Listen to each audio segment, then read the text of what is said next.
All right, hi everybody. Welcome to Principles of Ecology's podcast. This is just going to be a quick introduction to some of the topics that we are going to study in this unit.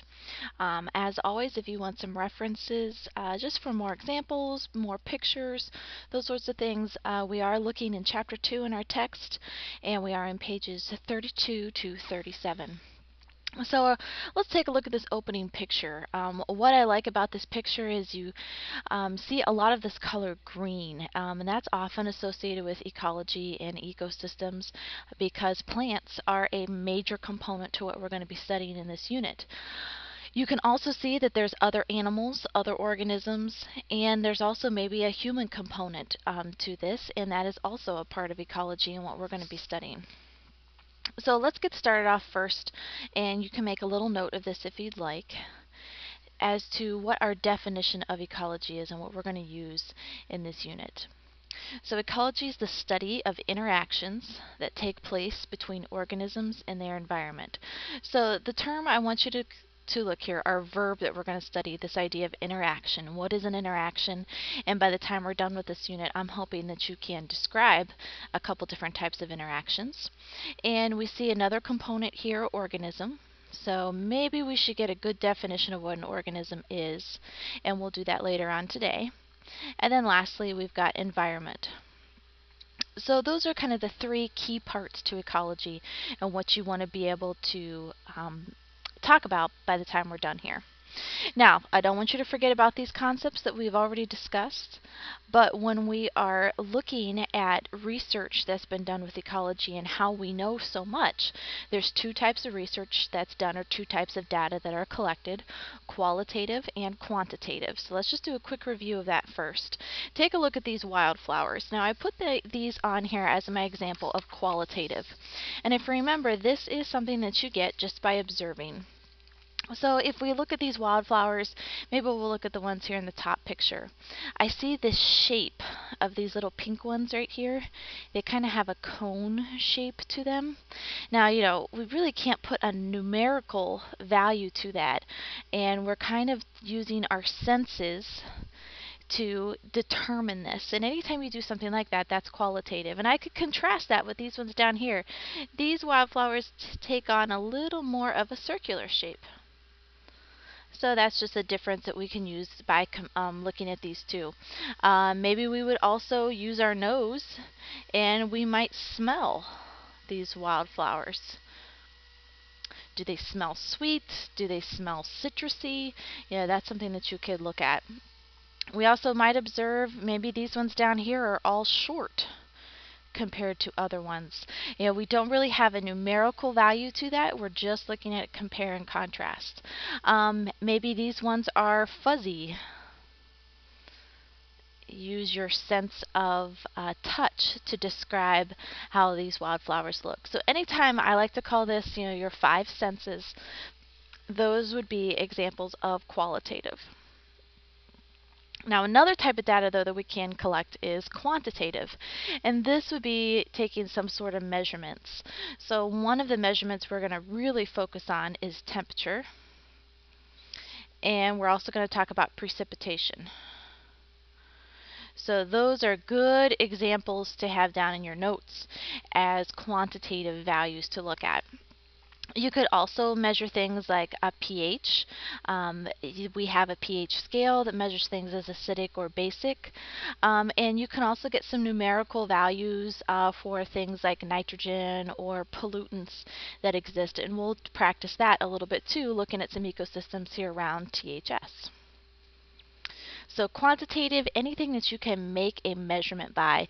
And oftentimes the goal is to do some sort of graphic representation of that data, whether it's a pie chart or a bar graph or a line chart, something that you could graphically show. It's hard, if we talk about the slide over here, it's hard to talk about shape or smell or texture in a bar graph. So just kind of keep that in mind as ways to show the differences between the two. All right, now something else that I want to just review with you too. We did talk a little bit about this in class, and if we haven't, we will. But there are two types of parts of the environment. One of them is anything that's considered non-living, and we call this abiotic.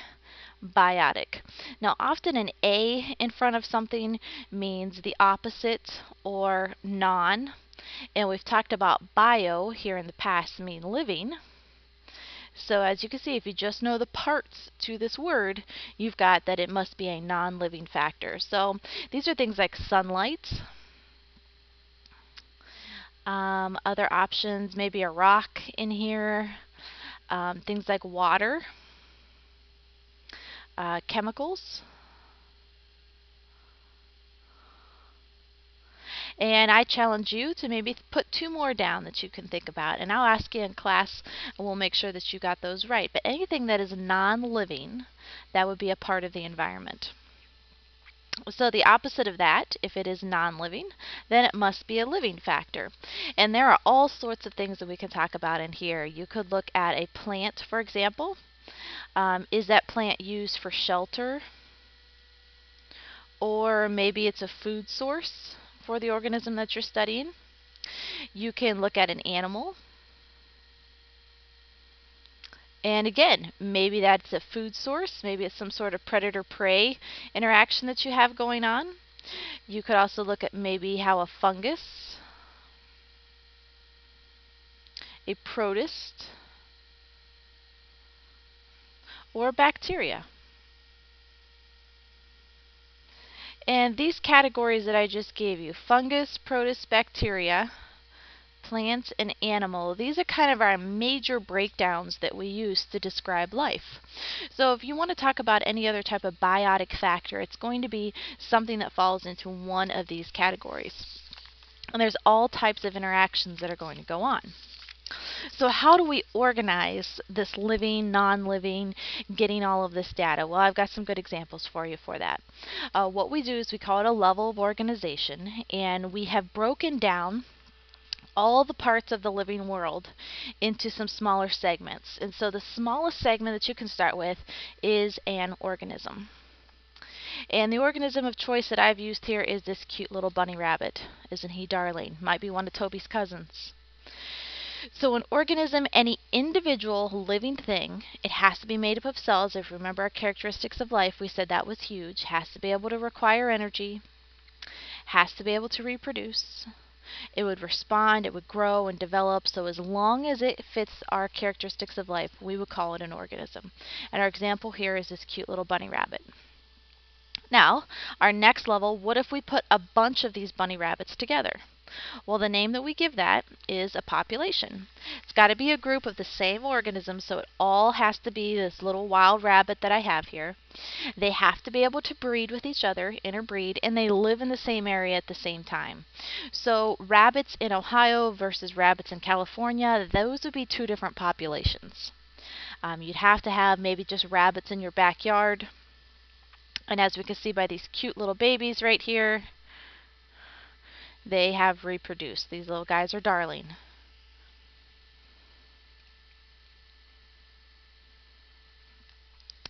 Now, if we start looking at multiple populations interacting together in a certain place at a certain time, we call that a community. So I like to think of Twinsburg as a pretty good community, and in Twinsburg you probably have wild rabbits. These wild rabbits are probably interacting with some of their plants. That's definitely their food source, and they probably eat even some of your nice little landscaping plants. You can see there's some mulch around here, so this guy's in somebody's backyard eating the plants. And so, these rabbit populations, because they eat so much grass, how does that impact the deer population? Because the deer often eat a lot of the same types of things that rabbits do. So that could be an issue. And then, what if this little coyote over here, if he gets hungry? What's going to happen if he starts eating all the rabbit populations? So these are questions that ecologists like to study, and this is where it really starts to get interesting, looking at all the different interactions that happen in a biological community. So what I want you to get out of this is you have to see that there are more than one population. Oops.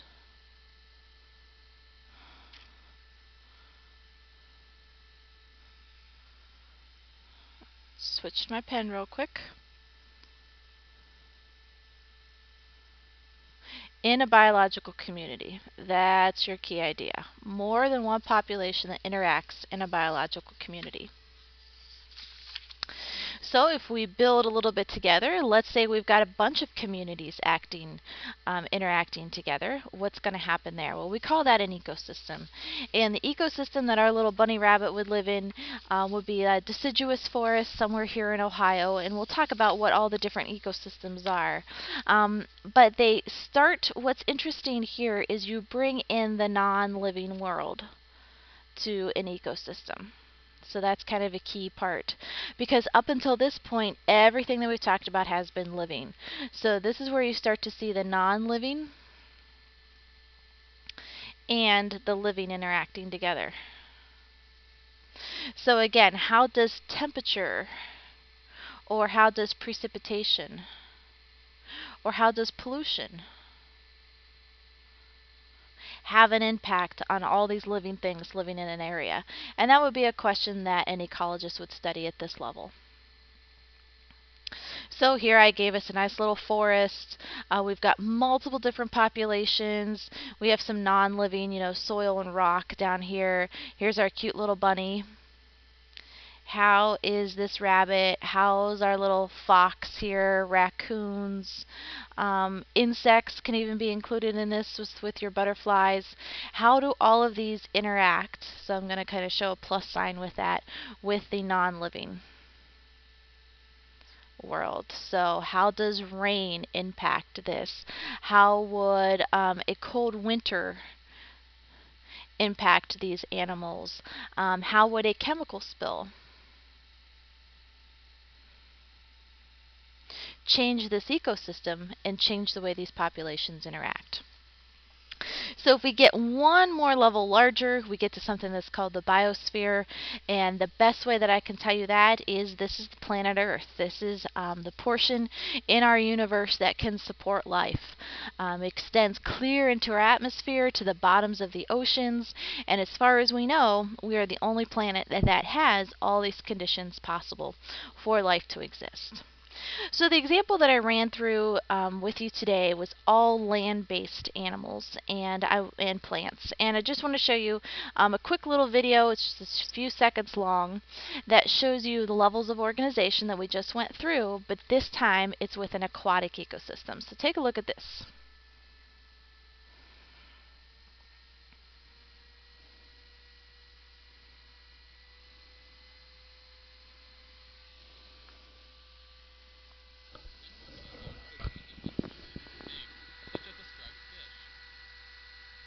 A population encompasses a group of organisms of the same species that can interbreed and live in the same place, such as a school of striped fish.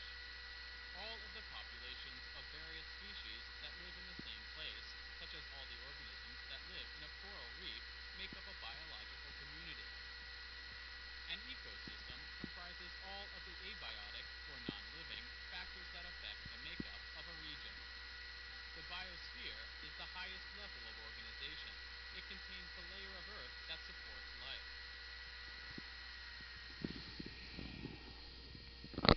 Alright, so again, this animation is one of the concepts that is visualized for you with your textbook. I encourage you to use those online components because they are just kind of short and simple, good review tools for you to see.